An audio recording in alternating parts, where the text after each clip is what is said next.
നമസ്തേ കൂട്ടുകാരെ, ഇന്ന് നമുക്ക് ബല അതിബല എന്ന മന്ത്രം എന്താണെന്ന് പഠിച്ചാലോ.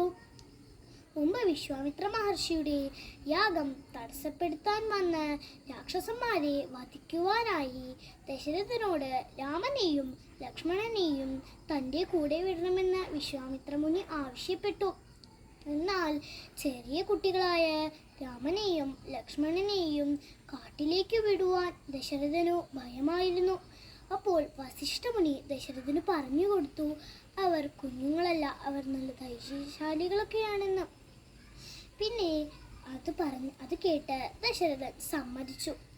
കുഞ്ഞുകുട്ടികളായ ശ്രീരാമനും ലക്ഷ്മണനും വനത്തിലൂടെ പോകുമ്പോൾ വിശപ്പും ദാഹവും ഉണ്ടാതിരിക്കാനായി ബല അതിബല എന്ന മന്ത്രം വിശ്വാമിത്ര മുനി പറഞ്ഞുകൊടുത്തു.